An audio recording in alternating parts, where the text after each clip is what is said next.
ମାନେ ମୁଁ ଚନ୍ଦ୍ର ଦେହୁରୀ ଆଜି ଆପଣଙ୍କୁ ଏମିତି ଗୋଟେ ଜାଗା ଦେଖି ବହୁତ ଇଣ୍ଟରେଷ୍ଟିଂ ଆପଣଙ୍କୁ ଆଜି ପାଣି ବିଷୟରେ ଆଲୋଚନା କରିବା। ଆମେ ସମସ୍ତେ ଜାଣିଥିବା ଯେ ପୃଥିବୀ ଯେଉଁ ରହିଛି ଆମର ସ୍ଥଳ ଅଂଶ ଗୋଟେ ଭାଗ ହେଲେ ଜଳ ତିନି ଅଂଶ। ଏଥିରେ ଯଦି ପ୍ରକୃତରେ ଲଢ଼େଇ କରାଯାଏ ନିହାତି ଭାବେ ଏଠି ଜଳ ଜିତିବ। ସେଥିପାଇଁ ଜଳ ହିଁ ଜୀବନ। ଯେତେ ଜଳ ଅଛି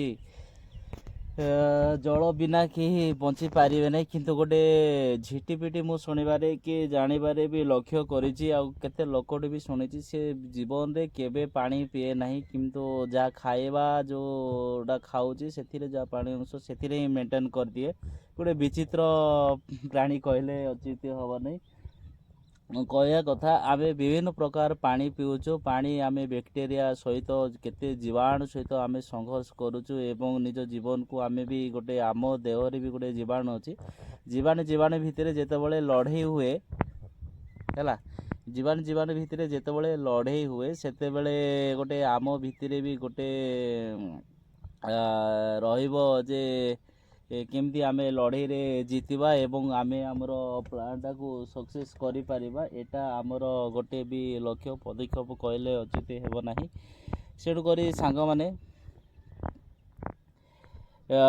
ବି ଯଦି କେହି ବି ଦେଖିପାରିବା ଯେ ଆମେ ଯଦି ଚିନ୍ତା କରିବା ଭୌଗୋଳିକ କାରଣରୁ ଯେ ପାଣି ଆମର ନିହାତି ଦରକାର। ଗୋଟେ ଆଜି ଆପଣଙ୍କୁ ଯେଉଁ ବିଷୟରେ କଥା ହେବା ପାଇଁ ଆଜି ଦେଖାଉଛି ଆପଣଙ୍କୁ କହୁଛି, ତ ଗୋଟେ ଛନ୍ଦୁରପଦ ଗ୍ରାମରେ ଯେଉଁଟା ରହିଛି ଆମର ବନ୍ଧ ଦୀର୍ଘ ଆମର 1975 ମସିହାରେ ହେଇଥିଲା। ଆଜି 2024 କହିଲେ 50 ବର୍ଷ ବିତି ଯାଇଥିଲେ ମଧ୍ୟ କୌଣସି ସରକାର ଆଜି ପର୍ଯ୍ୟନ୍ତ ପଦକ୍ଷେପ ନେଇନାହାନ୍ତି। ଯେତେବେଳେ ପ୍ରଥମେ ଖୋଲା ଯାଇଥିଲା, ୟାକୁ ତିଆରି କରାଯାଇଥିଲା, ସେତେବେଳେ ହିଁ କିଛି ଯାହା ପଦକ୍ଷେପ ନେଇଥିଲେ। ତାପରେ ଆପଣ ଚିନ୍ତା କରନ୍ତୁ, ବାଲି ମାଟି ଯେତେ ସବୁ କେତେ ନା କେତେ ଆସୁଛି ପାଣିରେ, ପୁଣି ଗଛ ଡାଳ ଭାଙ୍ଗି ଆଣୁଛି, ପୁରା ହଜାର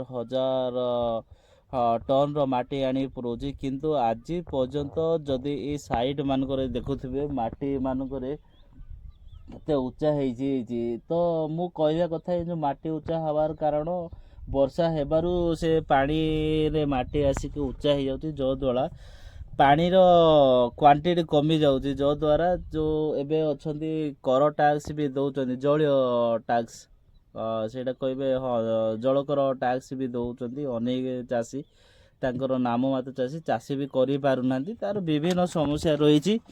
ତେଣୁକରି ମୁଁ କାହିଁକି କହିବା କଥା ଯେ ଆମର ପାଖାପାଖି ଗାଁ ମାନଙ୍କୁ ପାଣି ସୁବିଧାରେ ମିଳିପାରୁଛି, କିନ୍ତୁ ଯେଉଁଟା ଦୂର ରହିଛି ସେଇଟା ଟିକେ ମିଳୁନାହିଁ। ତେଣୁକରି ମିଳିବାର ନ କାରଣ କ'ଣ, ଯଦି ପାଣି ଥିଲେ ତ ଆମକୁ ସେତେ ଦୂର ପର୍ଯ୍ୟନ୍ତ ଯାଇପାରିବ, ଫୋର୍ସଟା ପଡ଼ିବ। ଆଉ ଯଦି ପାଣି ନାହିଁ ତାହେଲେ ସେଠି କ'ଣ ହେବ,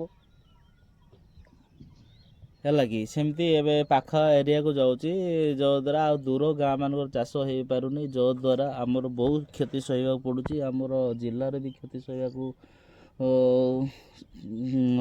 ସହିବାକୁ ପଡ଼ୁଛି କହିଲେ ଅଚ୍ୟୁତ ହେବନି। ଆଉ ଗୋଟେ ସୁଯୋଗରୁ ବଞ୍ଚିତ ରହୁଛେ ଆମେ। ତେଣୁକରି ଯଦି ଆମର ଏ ଯେଉଁ ଉଚ୍ଚା ଜାଗା ମାନଙ୍କର ଦେଖୁଛ, ଏଠି ଯଦି ଆଉ 8-10 ଫୁଟ ଖରାଦିନ ଖୋଲା ଯାଆନ୍ତା, ତାହେଲେ ଏଠି ଲକ୍ଷ ଲିଟର ଏଠି ରହିପାରନ୍ତା ଏବଂ ଜଳସେଚନ ସୁବିଧାରେ ହେଇପାରନ୍ତା। ଜଳସେଚନ କେବଳ ଆମର ଖରାଦିନେ ହିଁ ଆମକୁ ଦରକାର ହେଇଥାଏ ନା, ଆଉ ଅଲଗା ଟାଇମ୍ରେ ତ ବର୍ଷା ଆସୁଛି ନା। କାହିଁକି, ଯେଉଁ ବର୍ଷା ପାଣି ତ କମିଯିବ ନାହିଁ, ପାଣି ବହୁତ ପରିମାଣରେ ଓଭରଫ୍ଲୋ ହେଇକି ବାହାରକୁ ପଳାଉଛି, ହେଲା। ଯଦି ଏଇ ପଦକ୍ଷେପ ନିଅନ୍ତେ ସରକାର, ନିଶ୍ଚିତ ଭାବେ ଉନ୍ନତି ହେଇପାରିବ, ସମସ୍ତଙ୍କର ଉନ୍ନତି ହେଇପାରିବ। ଏ ଯେଉଁ ଗାଁ ଗହଳିରେ ଅଛନ୍ତି ଏତେ ଦୂରକୁ ପର୍ଯ୍ୟନ୍ତ ଆସିବାକୁ ପଡ଼ିବନି। ଏଠି କିଛି ନାହିଁ, 100-200 ମିଟର ଯଦି ଆପଣ ଖୋଳିକି 10-12-15 ଫୁଟ ଖୋଳିଦେଲେ କେତେ ପାଣି ବହୁତ ସେଭ୍ ହୁଅନ୍ତା।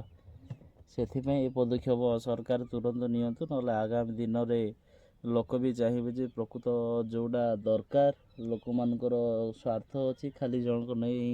ଏଠି ପୁରା ଟୋଟାଲି ଆମର ଫୁଲବାଣୀ ଟାଉନ୍ ଯେତେ ଗାଁ, ଫୁଲବାଣୀ ବ୍ଲକ, ଖଜୁରୀପଡ଼ା ବ୍ଲକର ଗୋଟେ